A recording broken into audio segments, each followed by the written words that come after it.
Merci Seigneur Jésus, je te rends grâce, je te bénis encore pour ce jour merveilleux. Merci parce que tu as dit dans ta parole que tu envoyais ta parole et ta parole guérit. Que ta parole apporte la consolation, que ta parole apporte la guérison ce matin. Nous voulons te rendre la louange, nous voulons te rendre la gloire, nous voulons te rendre les actions de grâce. Merci encore pour ta fidélité, merci encore pour ta bonté.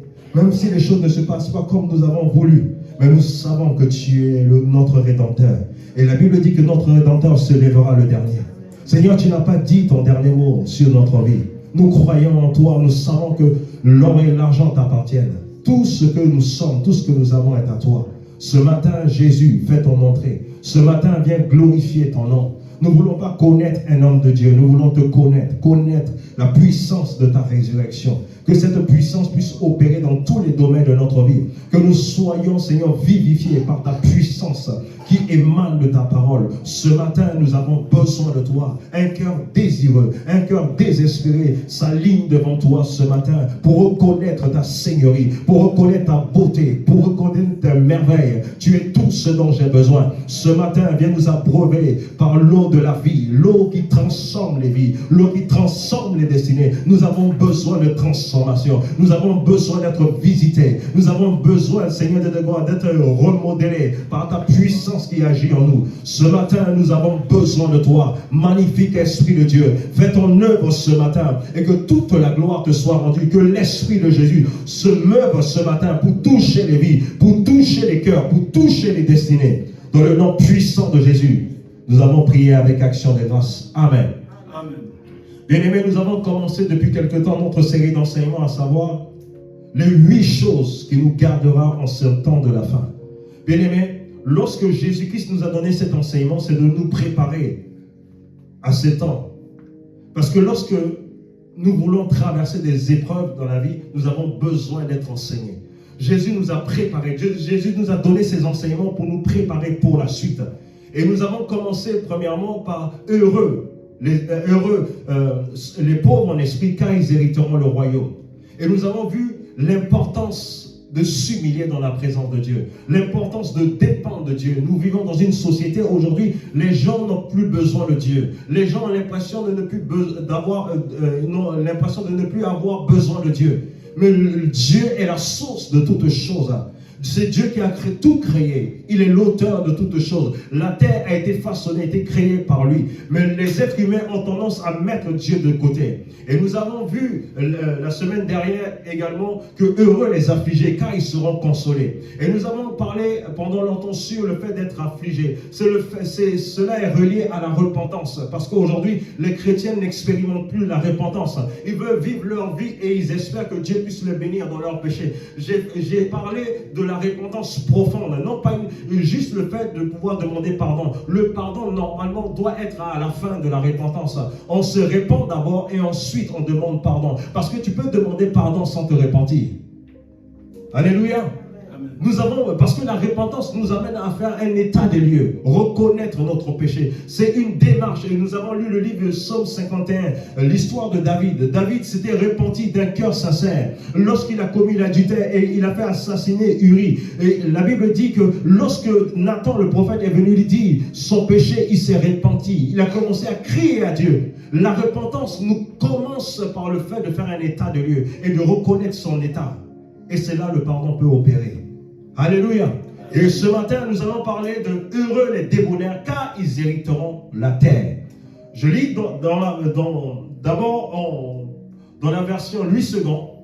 La version Louis II, c'est ce que je viens de dire. Heureux les débonnaires, car ils hériteront la terre.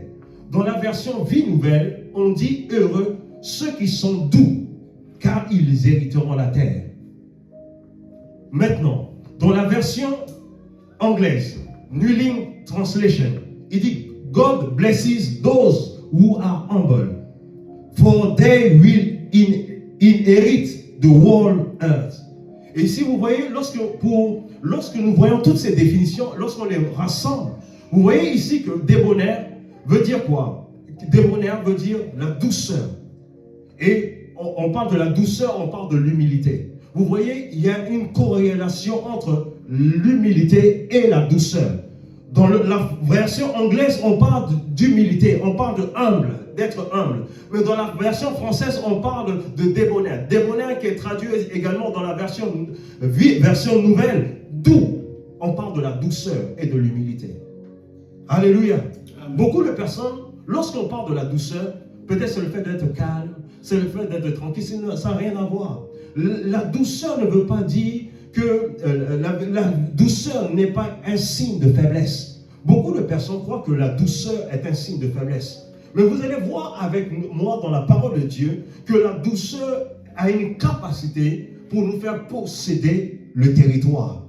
Bien-aimé, il y a beaucoup de choses que tu n'arrives pas à posséder dans cette vie parce qu'il te manque cet attribut. Et lorsqu'on dit heureux les débonnaires, heureux ceux qui sont doux, je vais utiliser le terme douceur. Heureux ceux qui sont doux, car ils hériteront la terre. Alléluia.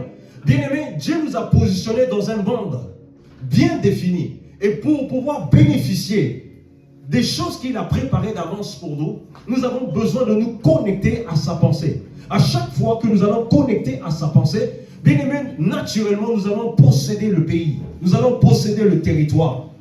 Alléluia. Et là, il dit heureux, ceux qui sont doux. Lorsqu'on parle de la douceur, vous allez retrouver cela dans Galates 5. On parle du fruit de l'esprit. On parle de la douceur. On parle de la nature. On parle de l'essence même de Dieu. Ça veut dire que pour pouvoir posséder la terre, nous avons besoin de manifester une caractéristique bien définie. Vous savez pourquoi il y a des choses qui nous résistent sur la terre?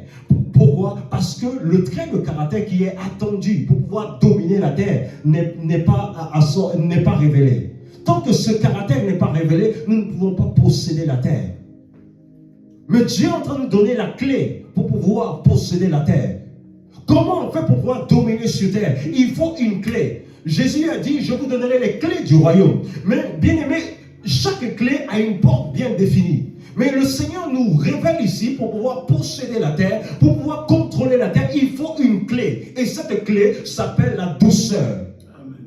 Et la douceur et l'humilité. Lorsqu'on parle de la douceur quelque part, on parle de l'humilité. Je viens de vous lire la version anglaise, on parle de humilité. Donc le fait de dire heureux les débonnaires, en d'autres termes, on veut dire heureux, on parle de la douceur. C'est la douceur qui nous permet de pouvoir posséder les portes de cette terre. Alléluia. Laissez-moi vous dire, tout ce que Dieu a créé sur la terre est notre partage. Mais il faut développer un type de caractère, développer un type de pensée pour pouvoir bénéficier ce que Dieu a donné, de bénéficier sur ce que Dieu a donné sur terre. Parce que tant que tu ne t'alignes pas, c'est pourquoi il y a des choses qui te résistent. Tu pries, tu jeûnes, mais tu as l'impression que tout te fuit. Pourquoi? Parce que tu n'as pas compris cela. Donc vous convenez avec moi, pour pouvoir posséder la terre, on n'a pas besoin de manipuler les gens. On n'a pas besoin de mentir. On n'a pas besoin de voler les gens. Mais on a besoin de développer un type de caractère qui va nous donner la capacité de pouvoir posséder la terre. C'est ce que nous allons voir tout à l'heure. Il dit heureux ceux qui sont doux. Heureux ceux qui sont humbles. Donc on associe intrinsèquement. Il y a une corrélation entre la douceur et l'humilité. Alléluia. Donc on parle ici du caractère de Dieu. C'est le caractère de Dieu que nous devons développer. Bien aimé, lorsque tu développes ce trait de caractère, il y a des portes qui ne seront jamais fermées. Il y a des portes qui sont fermées devant toi parce que ce trait de caractère n'est pas encore retrouvé en toi. Ce trait de caractère n'est pas développé en toi. Et tant que ce trait de caractère n'est pas développé en toi, la terre va te résister. Vous êtes d'accord avec moi que la terre est censée produire les bonnes choses pour nous. La terre est censée nous apporter toutes bonnes choses. Mais si la terre ne nous obéit pas, c'est parce qu'il y a un principe que nous ne manifestons pas. Vous êtes d'accord avec moi que la terre obéit à la voix du Créateur? Vous êtes d'accord avec moi? La terre obéit à la voix du Créateur. Mais je vous pose une question. Lorsque nous, les enfants de Dieu, on commence à manifester le caractère de Dieu, naturellement, qu'est-ce qui va se produire? La terre va nous obéir. La terre obéit à la voix, au commandement de Dieu. Mais si nous qui possédons la nature de Dieu, nous manifestons le caractère de Dieu, naturellement, la terre va nous obéir. Alléluia. Dans la traduction grecque, on dit que la douceur est traduite par le fait de mettre sa puissance sous contrôle. De mettre la puissance sous contrôle. Ça veut dire que tu es puissant, mais tu utilises ta puissance sous le contrôle. Ça veut dire que tu n'utilises pas ta puissance n'importe comment. Je vous donne l'exemple. Lorsque Jésus était en train d'aller à la croix, et il a dit que c'était mon heure. Et lorsque les gens sont venus l'attaquer, lorsque les gens sont venus pour le prendre, il pouvait dire, il pouvait appeler les anges, et les anges allaient descendre et tuer tout le monde. Mais il ne l'a pas fait. C'est ça la douceur. C'est mettre ta puissance sous contrôle. Et tant que tu n'expérimentes pas cela, tu ne pourras pas vivre pleinement la grâce de la terre. Alléluia. Alléluia. Nous pouvons voir un autre exemple également, pour illustrer cette définition que la douceur, c'est la puissance, c'est amener la puissance sous le contrôle.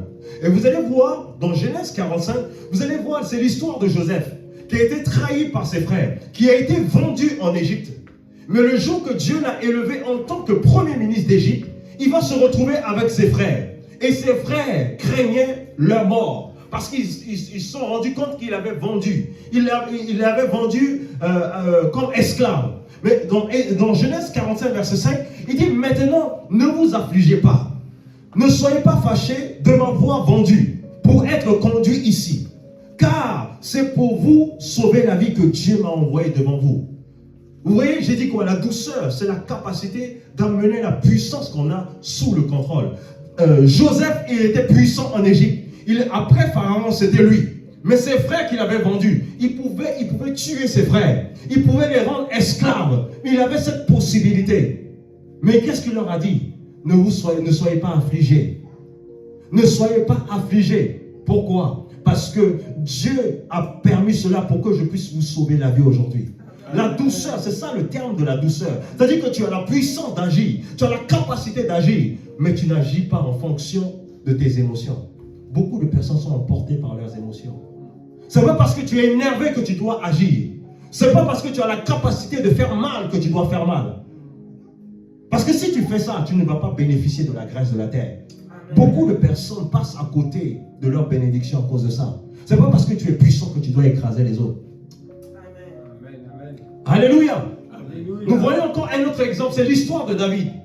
Saül était jaloux de David. Il a tout fait, il a voulu assassiner David à plusieurs reprises. Mais David se retrouve à un moment donné où David s'est retrouvé nez à nez à Saül. Il était endormi.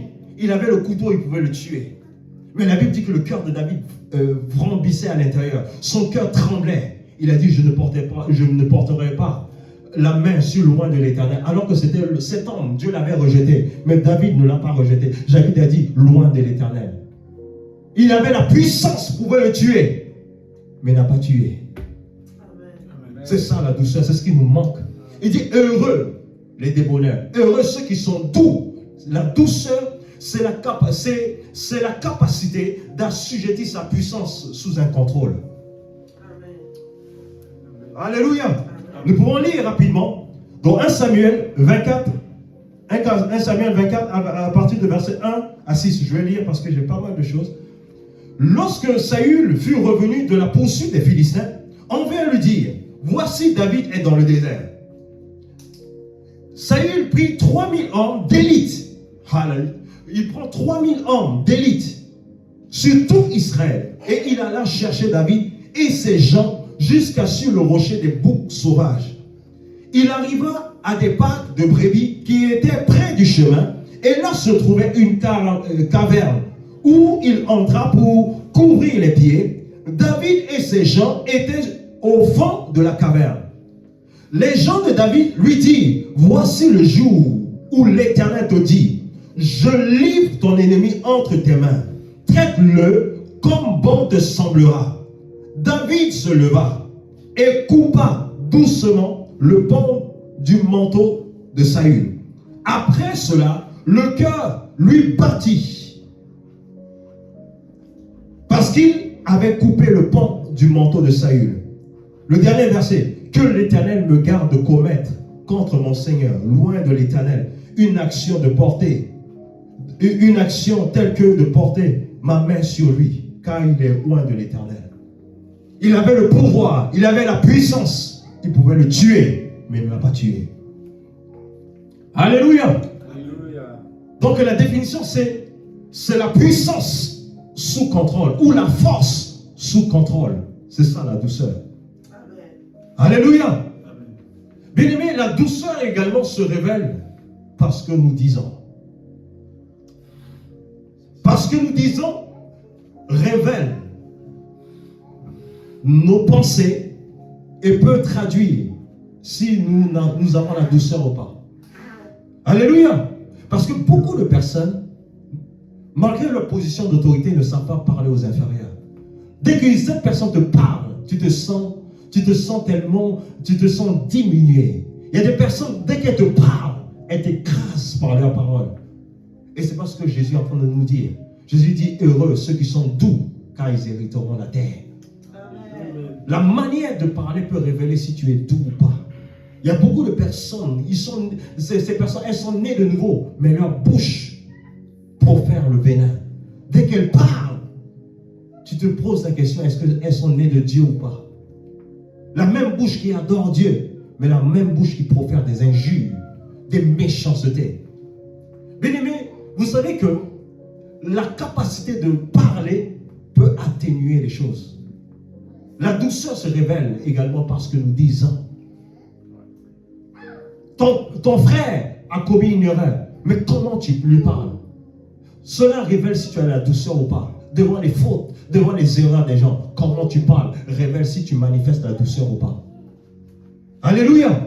Dans Proverbe 15, verset 1, il dit une réponse douce calme la fureur, mais une parole dure excite la colère. Souvent, vous n'avez pas raison, mais dans la manière dont une personne a utilisé le ton pour vous parler, naturellement, ça vous braque. Vous n'avez pas remarqué? Vous n'avez pas raison. Mais dès que la personne commence à parler avec un air hautain, avec un air dans le but de vous écraser, naturellement, vous êtes braqué. Ce qu'on dit révèle si nous avons la douceur ou pas. Notre but n'est pas seulement de détruire les gens. Notre but, c'est de pouvoir relever les gens par la parole. Notre but, c'est de pouvoir consoler les gens. Notre but, c'est de savoir parler aux gens. C'est quelque chose que nous devons développer. Même si tu es le PDG, même si tu es le patron et que les gens sont tes subordonnés, ta manière de les traiter va définir la nature qui triomphe en toi. Beaucoup de personnes croient que ce n'est pas parce que tu as des subordonnés que tu es supérieur. Bien-aimé, tu n'es pas supérieur que quelqu'un. Nous tous, on mourra un jour. Un jour, on se retrouvera devant le ciel. Devant Dieu, il n'y aura pas de titre, il n'y aura pas de galant. C'est pourquoi, bien aimé, vous devez vous atteler à honorer les gens, à respecter les gens. Amen. Même si les gens n'ont rien dans les poches. Et c'est ce que Jésus a fait. La douceur se révèle par rapport à ce que nous disons. Comment tu parles à tes frères? Comment tu parles aux gens lorsque tu n'es pas content? Alléluia! Comment tu parles aux gens quand tu es énervé? Comment tu traites les gens également lorsque tu as raison? Il y a certaines personnes, lorsqu'elles ont raison, oh là là, comment elles vont parler? Laissez-moi vous dire, si vous avez raison et que vous ne manifestez pas ce trait de caractère, vous perdez tout. Vous perdez votre raison. Bien aimé, vous allez voir plus tard pourquoi je suis en train de parler de ça. Parce que, bien aimé, pour posséder la terre que vous voyez, il y a un code, il y a un principe à respecter. Alléluia. Amen. Le fait d'être doux également se révèle par le fait d'être à l'écoute. Le fait de savoir écouter les autres. Le fait d'être enseignable. Beaucoup de chrétiens aujourd'hui, beaucoup de personnes ne sont pas enseignables. Ah, quand tu veux dire ça, je connais. les gens ne sont pas enseignables. Le fait de ne pas être enseignable révèle que tu manques de la douceur. Être doux se révèle par la capacité d'écouter. Parce que lorsque tu es enseignable, naturellement tu vas écouter. Tu seras prompt à écouter les autres. Ce que les gens disent, tu vas prendre le temps d'écouter. Et la Bible dit, celui qui écoute a plus de sagesse. On acquiert la sagesse en écoutant. Bien aimé, dans cette vie, si vous n'êtes pas des gens qui sont enseignables, des gens qui ne cherchent pas à travailler, des gens qui ne cherchent pas à apprendre, bien aimé, vous n'allez pas posséder la terre. La Bible dit, heureux ceux qui ont le cœur doux, car ils hériteront la terre. Si tu n'es pas enseignable, si tu n'es pas prompt à l'écoute, de pouvoir écouter les autres, de pouvoir t'asseoir, d'écouter les autres, bien aimé, tu ne posséderas pas la terre. Parce que la terre a un code. Souvent, tu peux recevoir le code dans ce que l'autre est en train de dire. Tu peux retrouver tu peux avoir la réponse à tes questions lorsque tu laisses les autres parler. Lorsque tu écoutes les gens, cela développe en toi la sagesse. Amen. Alléluia. Dans la Bible dit dans Ésaïe 50, verset 4, le Seigneur l'Éternel m'a donné une langue à exercer pour que je sache soutenir par la parole celui qui est abattu. Il éveille chaque matin, le deuxième volet qui m'intéresse, il éveille mon oreille pour que j'écoute comme écoute des disciples. Pour que je fasse quoi? Pour que j'écoute comme écoute les disciples. Bien aimé, la capacité à écouter va définir la direction que tu vas prendre. Beaucoup de personnes empruntent des mauvais chemins parce que ces personnes n'ont pas tendu l'oreille au bon endroit. Lorsque tu es enseignable, lorsque tu es malléable, lorsque tu écoutes, parce que l'écoute amène la direction. Je vous donne un exemple. Pour venir ici, pour ceux qui ont utilisé le GPS, tu ne peux pas te contenter seulement de la direction, tu as besoin de la voie du GPS. Lorsque le GPS dit tourner à droite, tu tournes à droite. Mais si tu ne suis pas, bien aimé, tu peux passer à côté de certaines choses. L'écoute fait de toi quelqu'un d'enseignable, quelqu'un qui va arriver à destination. Parce que bien aimé, beaucoup de personnes ne sont pas promptes à écouter. Ils se disent, qu'est-ce que lui peut m'apprendre? Qu'est-ce qu'il peut m'apprendre? Qu'est-ce que celle-là peut m'apprendre? Bien aimé, on apprend de tout le monde. Bien aimé, on ne cessera jamais d'apprendre. On ne cessera jamais. La vie que vous voyez, nous sommes continuellement en train d'apprendre. Celui qui arrête d'apprendre ne pourra pas posséder. Je vous pose la question. Il y a certaines personnes qui travaillent sur des logiciels anciens avant. Et ils étaient à la page, ils gagnaient beaucoup d'argent. Mais les choses ont changé. Ceux qui n'ont pas voulu se former davantage, aujourd'hui, ces personnes ont des problèmes d'emploi. Parce qu'elles n'ont pas fait de mise à jour dans leurs connaissances. Donc aujourd'hui, ces personnes ne peuvent pas postuler à certains postes. Pourquoi? Parce qu'elles sont toujours maintenues dans leur passé. Vous voyez? La douceur te permet d'être enseignable. La douceur te permet d'être malléable, d'être à l'écoute. Et lorsque, bien aimé, lorsque tu te mets à jour par rapport au marché, naturellement tu vas posséder les portes de cette nation. Tu vas posséder le marché. Tu es un commerçant, mais tu vas toujours agir selon toi, selon le passé. Naturellement, tu vas être limité. Il faut toujours s'ajuster. Il faut toujours apprendre. Il faut toujours faire le kilomètre de plus. Il dit, alors là, tu vas posséder le territoire. Alors là, tu vas posséder le pays. Alors là, tu vas posséder la terre. Bien aimé, le fait de posséder la terre, ça ne commence pas par posséder. Mais il y a un principe que nous devons engager pour pouvoir bénéficier de la terre. J'ai dit en introduction que c'est Dieu qui a créé la terre. La terre n'obéit pas, la terre ne nous obéit pas à nous. Mais la terre obéit à Dieu. Mais aussi, en tant que nous manifestons le caractère de Dieu, nous manifestons les pensées de Dieu, nous manifestons la volonté de Dieu, automatiquement, lorsque nous parlons, la terre est obligée de nous obéir. Pourquoi? La terre, en ce moment, n'entend plus notre voix, mais entend la voix de Dieu en nous. Amen. Alléluia. Amen. Il y a une autre chose également concernant la douceur, dont Jacques. Non, c'est pas ça. Il y a une chose également dans la douceur, c'est la disposition de cœur. Quand quelqu'un vient te parler, comment tu es disposé? La disposition de cœur révèle si tu as la douceur ou pas. Alléluia. Parce que la la disposition de cœur fait toute la différence. Vous pouvez jeûner, vous pouvez prier, mais lorsque tu n'as pas la disposition de cœur, tu es disqualifié. La disposition de cœur, c'est ce qui touche le cœur de Dieu. Quel est le cœur avec lequel tu pries? Quelle est la disposition de ton cœur? Bien aimé, on parle de douceur, mais il y a un package. Bien aimé, ce que je vous dis, j'ai découvert. Moi, j'ai cru que la douceur, c'était juste, oui, être calme. Non, la douceur, c'est un trait de caractère de Dieu. La douceur, c'est quelque chose qui émane de Dieu. C'est un trait que Dieu a. Et il veut que nous, les créatures, ces enfants, que nous puissions manifester cela pour pouvoir contrôler la terre. Si nous voulons contrôler la terre, il y a un code. Il y a un code pour contrôler la terre. Pour opérer dans un domaine donné, il y a un code. Pour être entrepreneur, il y a un code. Pour être médecin, il y a un code.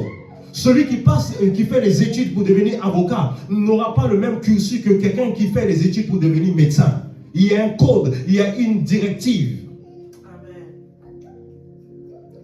Mais tu veux posséder la terre. Jésus est en train de nous donner les clés. Parce qu'en sortant de là, bien aimé, tu es obligé de posséder la terre. Amen. Alléluia. Amen. La disposition de cœur également.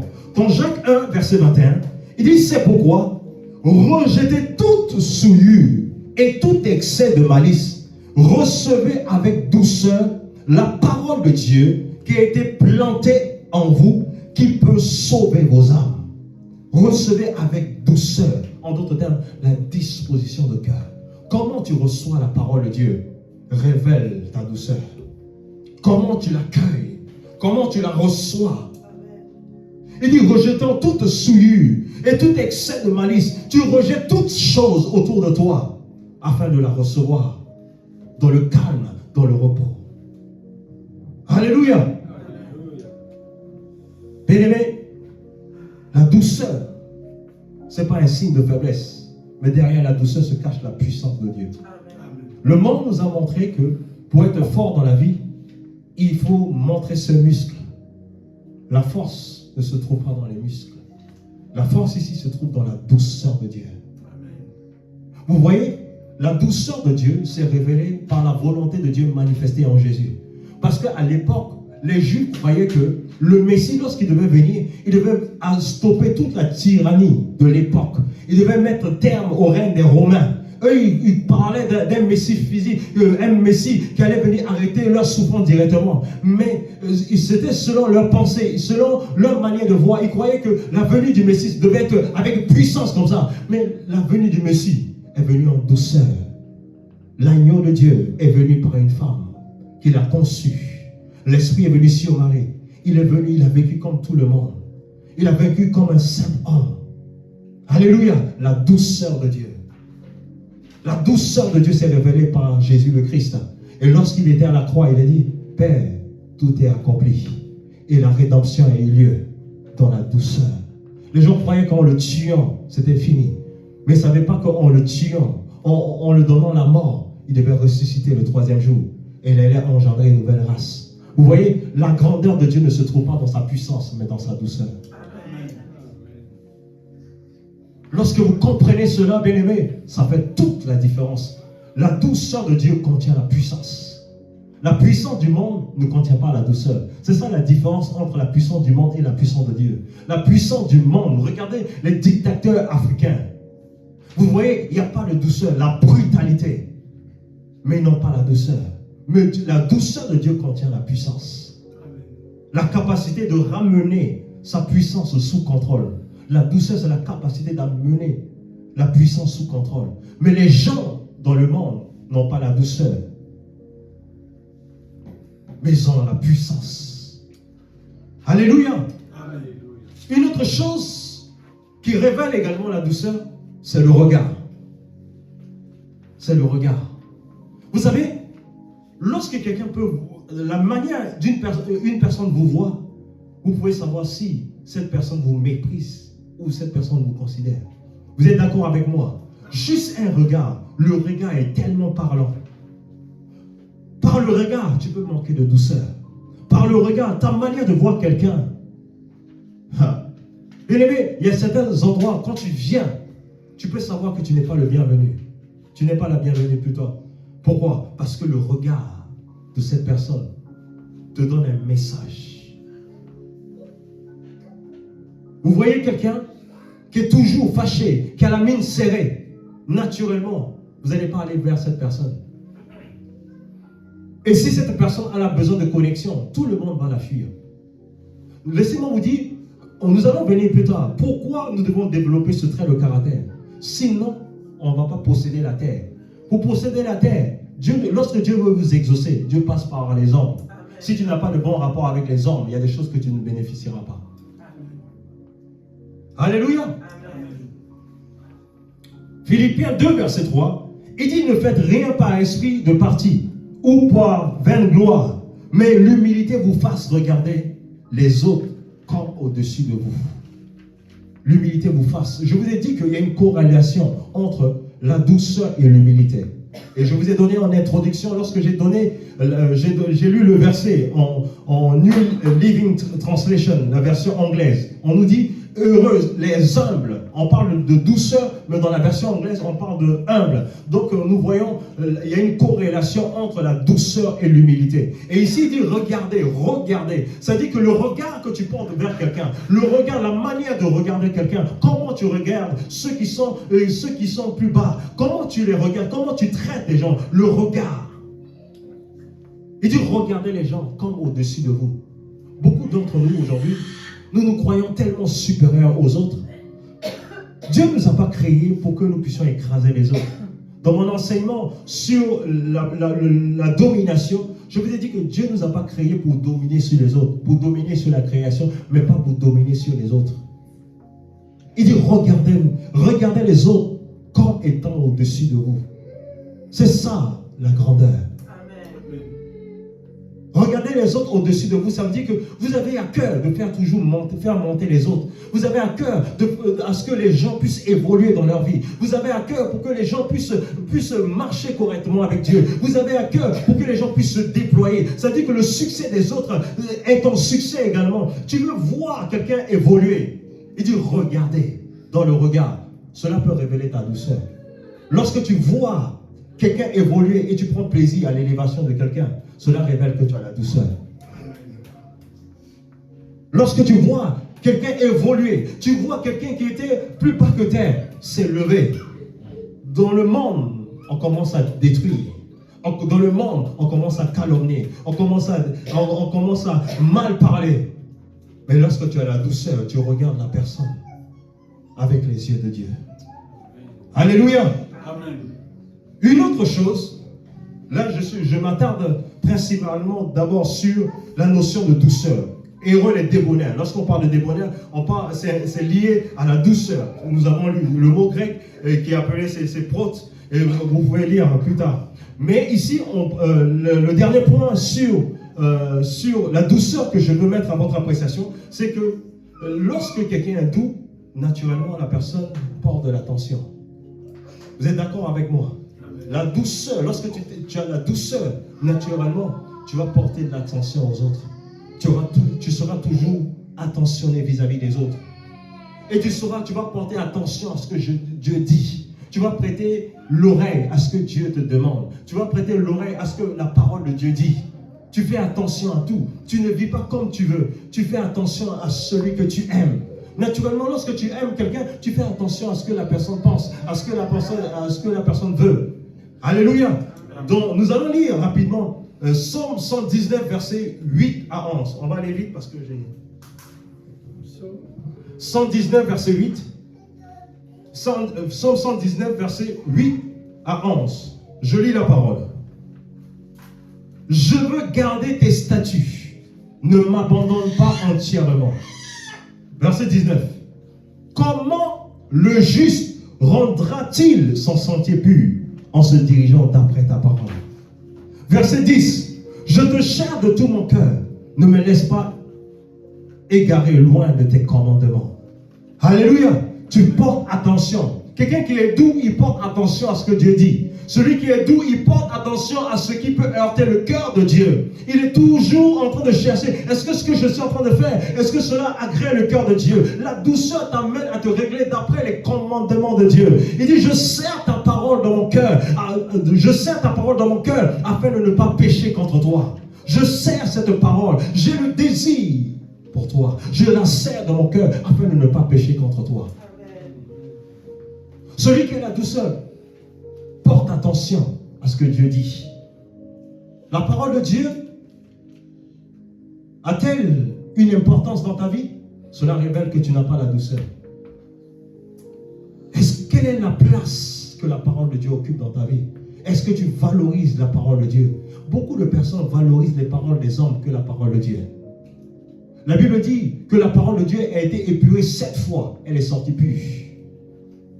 Elle était épurée. Elle est sortie pure. On est prompt à croire aux paroles des hommes. Quelle est la place que la parole de Dieu a dans ta vie? Est-ce que tu portes de l'attention à ce que Dieu dit? Lorsque tu portes de l'attention à ce que Dieu dit, cela révèle que tu as de la douceur. Alléluia.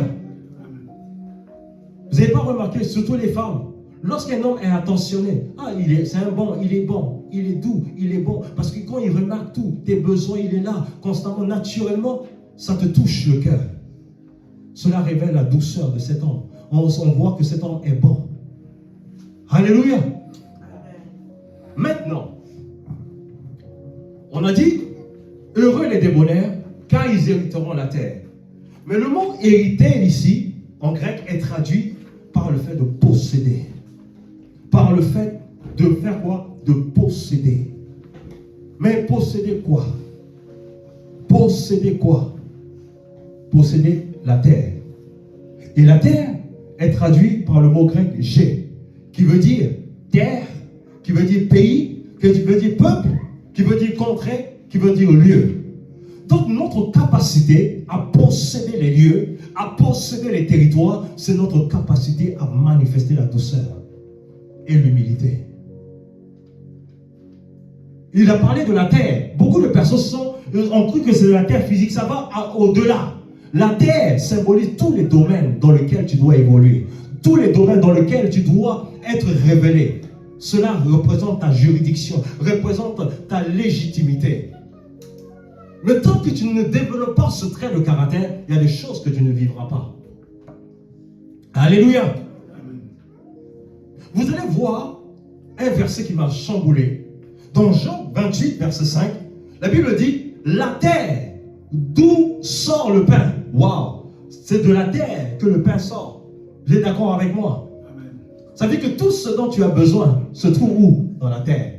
Vous n'avez pas vu que le Seigneur a dit, lorsque Adam et Ève, ils ont péché dans le jardin, il dit que c'est avec la sueur de ton front que tu travailleras et que tu travailleras la terre pour pouvoir manger. Vous êtes d'accord avec moi? Dans Job 28, verset 5, il dit, la terre, d'où sort le pain? Ça veut dire que l'origine du pain, c'est la terre.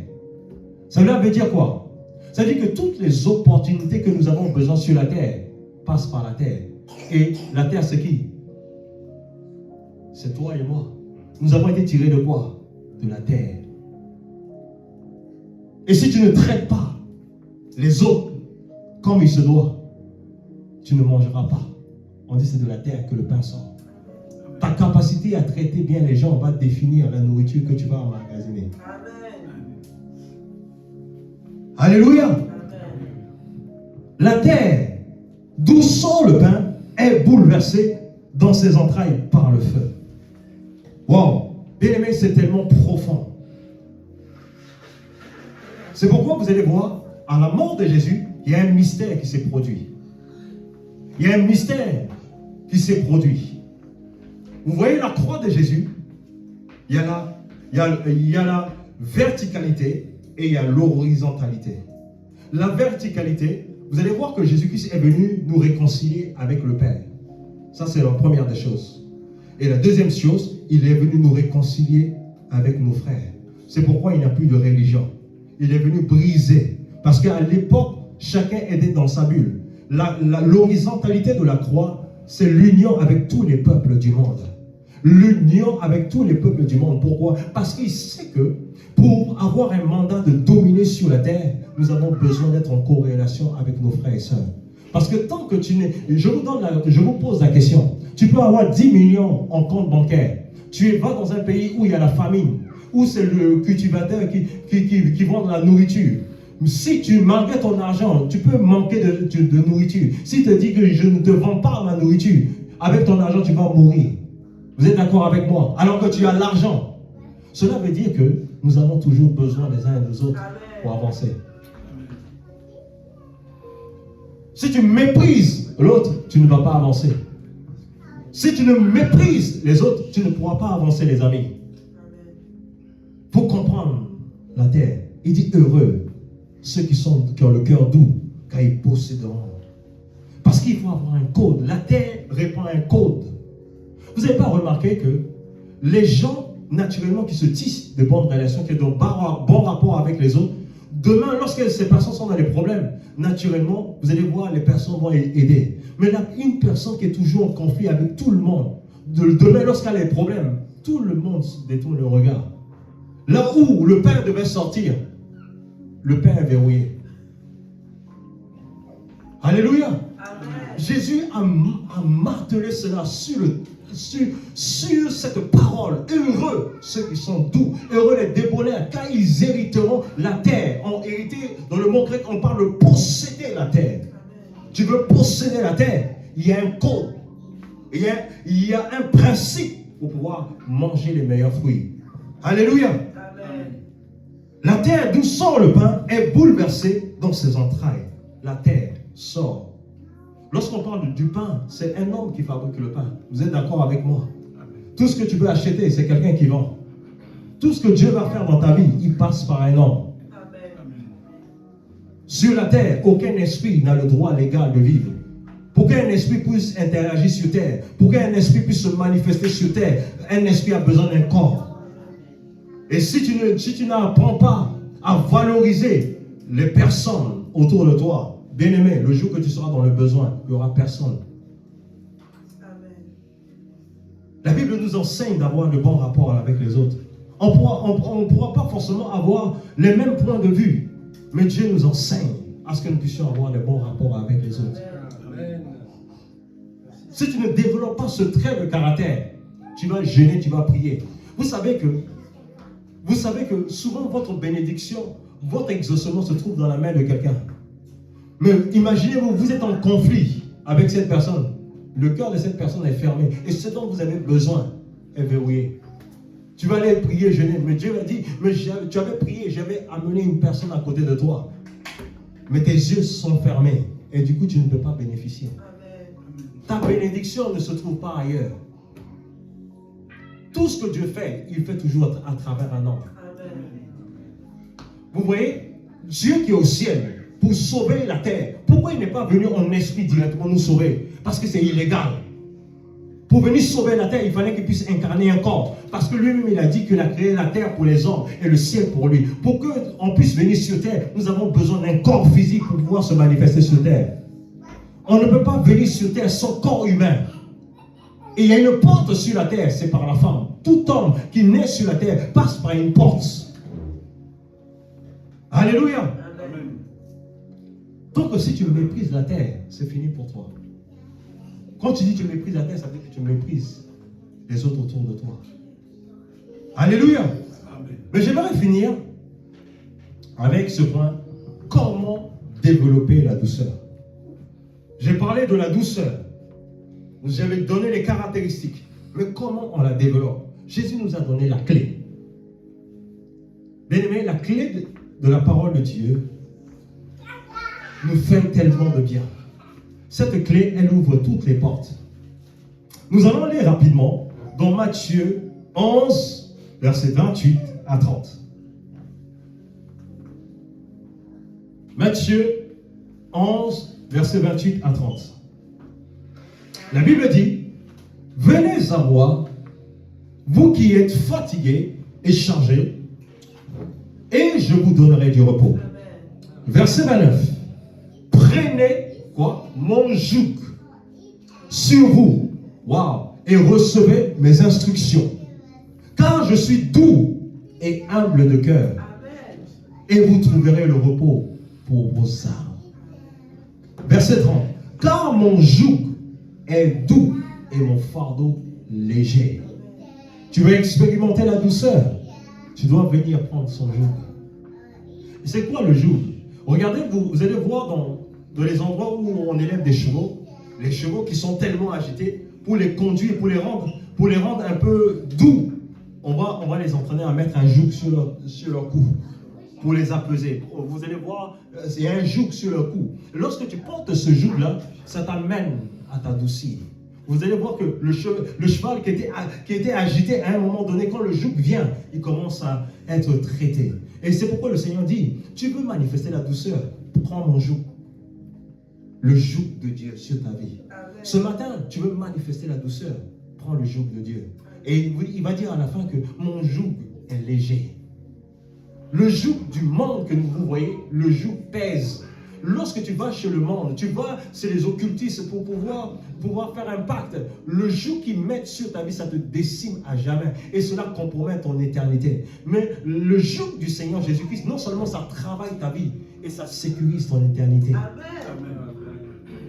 Alléluia. Amen. Prenez mon joug. Lorsque tu prends le joug de Dieu sur toi, cela t'amène à la dépendance. Cela revient toujours à la dépendance. La notion de dépendance. Lorsque tu prends le joug sur ton cou, c'est la personne qui contrôle le joug, qui exerce ton mouvement. S'il te dit va à droite, tu vas à droite. S'il te dit va à gauche, tu vas à gauche. C'est-à-dire que toi, tes mouvements sont restreints. C'est celui qui contrôle le joug qui t'amène à destination. Tu veux manifester la douceur, prends le joug. Prenez le joug. Et il dit que mon joug est doux. Parce qu'il y a des jougs qui sont durs. Il dit mon joug est léger. Parce que si vous regardez dans le domaine naturel, c'est des gros jougs, c'est des gros trucs qu'on attache sur le cou des chevaux. C'est des gros trucs. C'est ce qui pèse. Ça pèse. Mais Jésus dit, ce n'est pas le même fardeau. Mon joug, il est léger. Mon joug, il est léger. Et puis tu reçois mon joug et que tu reçois mes instructions. C'est ça qui fait toute la différence. Car je suis doux et humble. Vous voyez, il va se définir. Vous voyez, Jésus ne peut pas nous dire de manifester quelque chose que lui-même il n'est pas. Il dit, je suis doux et humble. Tout ce que Jésus-Christ va nous demander de faire, c'est parce que lui-même il a déjà expérimenté, parce que lui-même il manifeste déjà ce caractère. Il dit, je suis doux et humble. Et souvenez-vous, en introduction, je vous ai dit qu'il y a une corrélation entre la douceur et l'humilité. Donc, lorsqu'on parle de dévoler, on parle de la douceur et on parle de l'humilité. Il dit, je suis doux et humble de cœur. La douceur est toujours liée à l'humilité. Alléluia. Prenez mon joug sur vous et recevez mes instructions. Recevez mes instructions. Bien-aimés, lorsque nous venons à Jésus, nous mourrons à notre volonté. Nous mourrons à notre volonté. Laissez-moi vous dire. Vous voyez, il a fait la différence. Il dit, mon joug est léger. Mais le joug que le monde nous donne est un joug pesant qui finit par nous détruire, pour nous rompre la tête, pour nous détruire. Tout joug qui n'est pas le joug de Dieu, que nous mettons sur notre tête, sur notre cou, finira par nous détruire. Tout joug qui n'est pas de Dieu finira par te détruire. Mais il dit, prends mon joug, prends mes instructions, prends ma parole, soumets-toi, reçois mes instructions. Et puis tu vas recevoir cela, cela va créer en toi la douceur. Cela va créer en toi le fruit de l'esprit qui est décrit dans Galates 5, verset 23. On parle de la douceur comme fruit de l'esprit. Parce que sans ça, tu ne pourras pas jouir des bénéfices de la terre. Alléluia. Il dit, mon joug est doux. Mon joug est doux et mon fardeau est léger.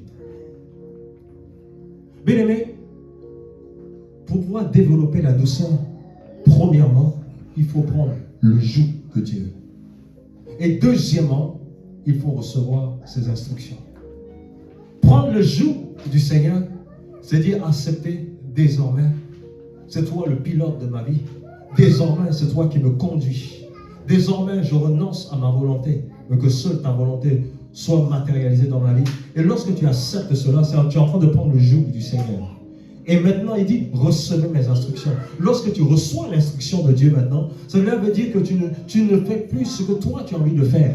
Tu fais ce qui te dicte de faire. Ce qui te dit de faire, c'est ce que tu fais. C'est comme ça que tu développes la douceur. Parce que, bien aimé, je vous donne un exemple. Regardez, scientifiquement parlant. Regardez, il y a beaucoup de gens qu'on amène dans les hôpitaux psychiatriques. Vous voyez, c'est des personnes qui sont agitées. Dès qu'on les injecte quelque chose, vous voyez, ils deviennent calmes, ils deviennent doux, ils perdent souvent la tête, ils deviennent tellement calmes. Au départ, ils étaient agités, mais subitement, ils deviennent tellement calmes. Mais d'où vient ce calme-là? Ce sont les substances. Donc, ça veut dire qu'il y a une substance que Dieu peut nous donner, qui peut nous amener à être dans le repos. Lorsque nous sommes agités, il y a une substance que Dieu nous donne pour nous amener dans le repos.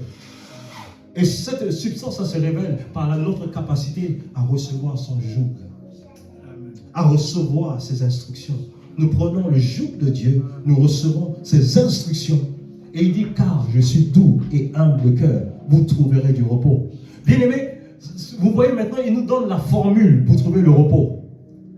La formule pour trouver le repos, c'est recevoir le joug, de prendre le joug de Dieu, de recevoir ses instructions. Vous savez pourquoi devant les circonstances difficiles, vous pleurez? Vous savez pourquoi devant les circonstances difficiles, vous ne savez pas quoi faire? Parce que vous n'avez pas pris son joug. Si tu prends son joug, tu reçois ses instructions, automatiquement tu es dans le repos. Tu manifestes la douceur. Tu n'es pas irritable. Tu n'es pas irritable. Même si la méchanceté, elle est probante, même si la méchanceté est palpable, tu es inébranlable. Parce que tu es dans le repos de Dieu. Amen. Alléluia. Il dit, car mon joug est doux. Mon joug, il est doux. Bien-aimés, je vous assure, vous devez travailler. Nous devons travailler à ce que le fardeau de Dieu soit nos fardeaux. Il dit, prenez mon fardeau, car mon fardeau est léger. Vous savez, en d'autres termes, Jésus est en train de nous montrer la solution de sortie à nos problèmes. Plus nous portons son fardeau, naturellement, lui-même, il porte nos fardeaux. Lorsque vous prenez son fardeau, naturellement, ce dont vous avez besoin est pourvu. Plus vous portez le fardeau de Dieu, plus Dieu portera vos fardeaux également. Alléluia. On peut se tenir debout. Tu vas élever la voix véritablement. Tu vas crier à Dieu pour ce message que tu as entendu ce jour, qui a dit, heureux ceux qui ont le cœur doux, car ils hériteront la terre. Tu vas élever la voix. Tu as dit, Seigneur, accorde-moi la grâce ce matin de prendre ton joug.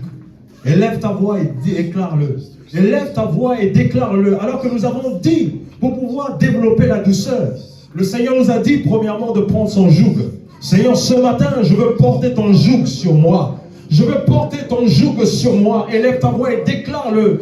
Déclare-le de tout ton cœur. Seigneur, donne-moi ton joug. Je veux porter ton joug sur moi ce matin. Je veux porter ton joug, Seigneur. Je veux porter le joug de Dieu ce matin. Makabaleki balaka sobranda kabalakadus.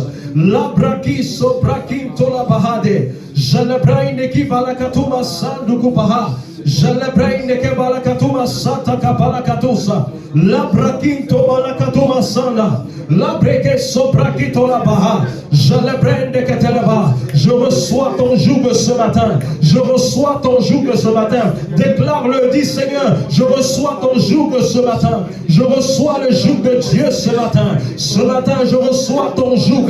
Je reçois ton joug. Orando bala, balika bando, sabra katomasi. Je renonce au joug du monde. Je renonce au joug du monde. Je renonce au joug du monde. Je renonce au joug du monde. Je reçois ton joug ce matin. Je reçois ton joug ce matin. Dans le nom puissant de Jésus. Au nom de Jésus. Il a dit, recevez mes instructions. Tu vas déclarer ce matin, Seigneur, je dispose mon cœur à recevoir tes instructions. Je dispose mon cœur ce matin à recevoir tes instructions. Élève ta voix, les instructions dans le domaine professionnel, les instructions dans le domaine familial, les instructions dans le domaine spirituel. Élève ta voix et déclare. Alors que tu as dit que tu prends son joug ce matin, dis-lui que tu reçois ces instructions ce matin. Ce matin, je viens recevoir les instructions de Dieu. Je reçois les instructions de Dieu pour ma carrière, pour ma destinée, pour ma vie. Je reçois les instructions. Je reçois l'orientation ce matin. Ce matin, je m'abandonne, je me livre totalement. Je me livre à toi. Ma kabalakatuma sanda kabalakatosa. Le brakatuma sakabalakatu. La breke sobrakatalaba. Je le prendo oui kabalari. Je le bando kobalakata. La brakatoma lakatoma sendekete. Rako sakatalabakata. Je le prendo kabalakatoma sanda. Au nom puissant de Jésus. Tu vas encore élever la voix. Tu vas dire, tu as crié à l'Esprit de Dieu. Tu as dit, Saint-Esprit, accorde-moi la grâce d'être doux et humble de cœur. Élève ta voix et crie à Dieu ce matin. Oh, ce matin, je te demande de m'accorder la grâce d'être doux et humble de cœur. Je t'en supplie, aide-moi par ta parole ce matin à être doux et humble de cœur. Je t'en supplie, je crie à toi ce matin. Je te demande de m'accorder la grâce d'être doux et humble de cœur. D'être doux et humble de cœur. D'être doux et humble de cœur. Je te supplie, je t'implore, accorde-moi la grâce d'être doux et humble de cœur. Je t'en supplie, aide-moi, manifeste-moi la douceur. Manifeste-moi la douceur et je veux être humble de cœur. Jalabraka sobrakato malakata. Les barako sakata. Les kabaladaba sokorobobobosa. Au nom de Jésus. Bien-aimés, alors que nous avons prié, maintenant, nous allons déclarer que tout ce que nous avons perdu par rapport au manque de douceur. Je vous ai dit tout à l'heure dans Job 28, verset 5, que la nourriture, le pain est tiré de la terre. À cause de manque de douceur, tu as éloigné certaines opportunités de toi. Tu as éloigné certaines connexions qui devaient te faire passer à un autre palier. Ce matin, alors que tu t'es repenti véritablement, nous allons prier maintenant que cela, nos terres, soient relâchées au nom puissant de Jésus. Que nos bénédictions soient relâchées au nom puissant de Jésus. Élève ta voix et parle. Élève ta voix et déclare. Élève ta voix et confesse. Makabala katobaraba. Le kabala daba sankapala katoba sanda. Le brakabala dia sebrando. Je le brak akopala kasanda kapa. Je le brende kabala kato. Je le brende kabala kato masite. E balazika. E barobo sakatala brakatala pa. E baro sakapala ke. E marakete bereketo masite. Rakopala. Que toutes les terres que j'avais perdues soient restituées, soient restituées, soient restituées par le sang de l'agneau, par le sang de l'agneau, par le sang de l'agneau. Que les terres que j'avais perdues, les opportunités que j'avais perdues soient restituées par le sang de Jésus. Que les grâces que j'avais perdues, que les opportunités que j'ai perdues à cause de manque de douceur, dans le nom puissant de Jésus, que ces opportunités soient restaurées, soient restituées par le sang de l'agneau. Rakobalakatobalakata. Jalabrakatalabarabara sakatalaba. Rakomasata kapalakato. Jalebrende kabalakato. Le kabalakato masatalabakato. Le breke seketelebaha. Jalamando koto. Est-ce que tu es en train de prier? Est-ce que tu es en train de prier? Est-ce que tu es en train de prier? Est-ce que tu es en train de prier? Prie, prie, prie. Réclame les terres que tu as perdues. Réclame les terres que tu as perdues. Réclame les opportunités que tu as perdues. Toutes les opportunités que tu as perdues te sont restituées ce matin. Les opportunités d'emploi, les opportunités de faveur, les opportunités de grâce, les opportunités de business. Tout ce que tu as perdu ce matin te soit restitué. Makabalakato, labaraba. Rekabaraba sokoreke ténébré. Masoprakinto balakata. Réclame tout ce que tu as perdu. Réclame tout ce que tu as perdu. Réclame tout ce que tu as perdu. Réclame tout ce que tu as perdu. Les bonnes connexions que le Seigneur a préparées pour ta vie et qu'à un moment donné, tu n'as pas manifesté la douceur et que ces connexions se sont éloignées de toi. Réclame-les. Réclame-les. Marakoba sando kopalakata. Jalamai kabalaketo masitelebre. Jalama rakoma sitelebre. Barossa katalababa. Jelebreketalabalorobosa. Lekababalamasoto. Au nom de Jésus. Quand je t'ouvre mon cœur, je te vois, Seigneur. Quand je t'ouvre mon cœur, je t'entends me parler. Et ta loi dans mon cœur est toujours demeure. Et ta vie à chaque heure